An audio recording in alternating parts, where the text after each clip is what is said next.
हदीस पाक में आता है कि हज़रत अबू हुरैरा रज़ी अल्लाह तआला अन्हु व अर्दा, आप रावी हैं, कहते हैं हुज़ूर सल्लल्लाहु अलैहि वसल्लम ने नजद की तरफ कुछ सवार भेजे, घोड़सवार सवारी पे गए, एक शख्स को पकड़ के ले आए। वो बंदा था बनी हनीफा कौम का, सरदार था, समामा बिन आसाल, काफिर था। उसको पकड़ लिया, मस्जिद नबी में ले आए। हुज़ूर सल्लल्लाहु ताला अलैहि वसल्लम ने हुक्म दिया कि इसे यहाँ रोक लिया जाए, बांध दिया जाए, ताकि आते जाते ये लोगों को देखे। जब उसे बांध दिया गया तो हुज़ूर सल्लल्लाहु ताला अलैहि वसल्लम ने उसे इस्लाम पेश किया, उससे कलाम फरमाया। आका अलैहिस्सलाम ने फरमाया, समामा तुम्हारा क्या ख्याल है, तुम्हारे साथ क्या सलूक किया जाए, क्या मामला किया जाए। तो वो कहने लगा कि या मोहम्मद सल्लल्लाहु ताला अलैहि वसल्लम, मेरा आपके बारे में बड़ा अच्छा ख्याल है, अगर आप मुझे मार डालेंगे तो इसमें कोई बुराई नहीं कि मैंने आपके बहुत सारे लोगों को मारा है। अगर आप मुझे छोड़ देंगे तो मैं आपका शुक्रगुजार हूँगा, और अगर आप कोई पैसे मुकर्रर करेंगे, माल मुकर्रर करेंगे, तो जितना माल मुकर्रर करेंगे मैं वो माल मंगवा के आपको दे के तो आपसे आज़ादी हासिल कर लूँगा। हुज़ूर सल्लल्लाहु अलैहि वसल्लम ने उससे कलाम ख़त्म कर दिया। दूसरे दिन यही बात फिर फरमाई कि तुम्हारा क्या ख्याल है। यही बात समामा बिन आसाल ने रिपीट की कि अगर आप मुझे मार डालें तो आपका हक बनता है, मैंने भी बंदे मारे हुए हैं, छोड़ दें तो मैं शुक्रगुजार हूँ, और अगर आप कोई माल लेना चाहते हैं तो मैं वो भी देने के लिए तैयार हूँ।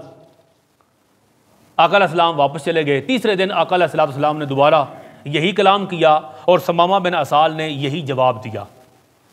हुज़ूर सल्लल्लाहु ताला अलैहि वसल्लम ने सहाबा कराम को हुक्म दिया कि समामा बिन आसाल को छोड़ दो, कुछ लिए बगैर छोड़ दो।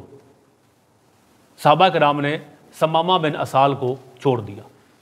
जब छोड़ दिया तो ये अचंभे की बात थी कि कत्ल भी नहीं किया, कोई सज़ा भी नहीं दी, चले मैं माल तो दे सकता था, माल भी नहीं, इतना अच्छा सलूक। तो वो उसके दिल पे बड़ा असर हुआ आका अलैहिस्सलाम के अच्छे सलूक का। समामा मदीना मुनव्वरा से बाहर गया, कहीं एक चश्मा नज़र आया, उस चश्मे पे उसने अपने आप को गुस्ल दिया, अपने कपड़े धोए, खुश किए, दोबारा पहने, साफ़ सुथरा हो के तो दोबारा हुज़ूर सल्लल्लाहु ताला अलैहि वसल्लम की खिदमत अक़दस में हाज़िर हो गया, और हाज़िर हो के कहता है अशहदु अल्ला इलाहा इल्लल्लाहु व अशहदु अन्ना मुहम्मदुर रसूलुल्लाह। कलमा पढ़ा और हुज़ूर सल्लल्लाहु ताला अलैहि वसल्लम की खिदमत में और खादमों में और सहाबा में शामिल हो गया। बल्कि बड़े प्यारे जुमले के साथ उसने अपने उस माफ़ ज़मीर का इजहार भी किया। अब चूँकि वो सहाबी बन गए तो कहता है कि या रसूल अल्लाह सल्लल्लाहु ताला अलैहि वसल्लम, मेरे नज़दीक रुए ज़मीन पर आपके चेहरे से ज़्यादा नापसंदीदा चेहरा कोई नहीं था अब से पहले, और अब हाल ये है कि आपके चेहरा अनवर से ज़्यादा मुझे ज़्यादा महबूब चेहरा कोई नहीं। फिर कहता है या रसूल अल्लाह सल्लल्लाहु अलैहि वसल्लम, आपके दीन से बढ़कर मुझे कोई दीन ज़्यादा नापसंदीदा मबगूज़ नहीं था, और अब हाल ये है कि आपके दीन से बढ़कर मुझे कोई दीन और महबूब नहीं है। आपके शहर से बढ़कर मुझे कोई शहर नापसंदीदा नहीं था, अब हाल ये है कि आपके मदीना मुनव्वरा, आपके शहर से बढ़कर मुझे कोई शहर और प्यारा नहीं है। अपनी हाज़िरी पेश की।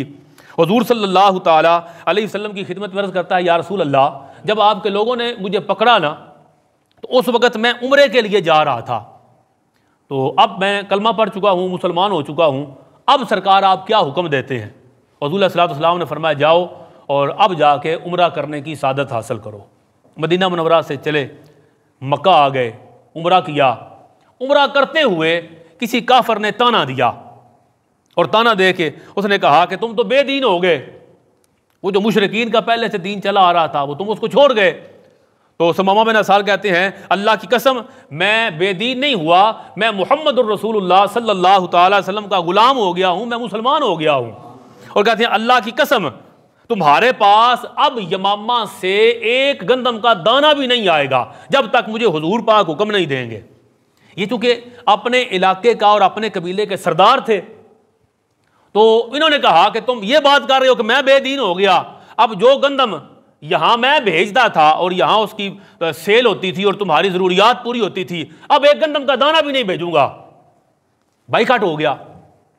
अब थोड़ा सा जब वक्त गुजरा और उधर से कोई गंदम नहीं आई तो बहुत बड़ा गंदम का हिस्सा उनकी तरफ से आता था, उनके कबीले की तरफ से, यमामा की तरफ से आता था।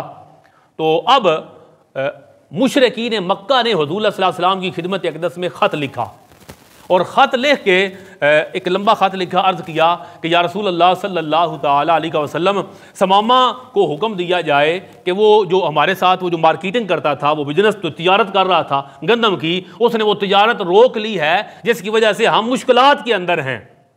काफिरों ने खत लिखा, हम मुश्किलात के अंदर हैं, आप समामा को हुक्म दे कि वो जो बिजनेस रोका हुआ है गंदम वाला वो दोबारा से जारी करे ताकि हमारी मुश्किलात में कमी आए। तो हुजूर सल्लल्लाहु ताला अलैहि वसल्लम तक जब ख़त पहुंचा तो प्यारे आका अलैहिस्सलातु वस्सलाम ने समामा को हिदायत फरमाई कि कुरैश पर जो गल्ला की पाबंदी तुमने लगाई हुई है वो पाबंदी उठा दो और उनके साथ दोबारा तिजारत वो शुरू कर लो।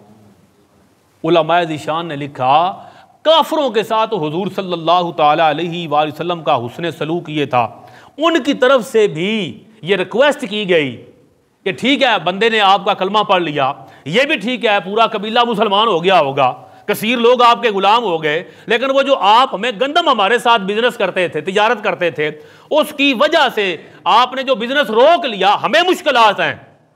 तो अल्लाह के नबी सल्लल्लाहु ताला अलैहि वसल्लम का उसवा और मुआमलात रसूल ये हैं, प्यारे आका अलैहिस्सलातु वस्सलाम ने किसी की जिंदगी को मुश्किल नहीं बनाया।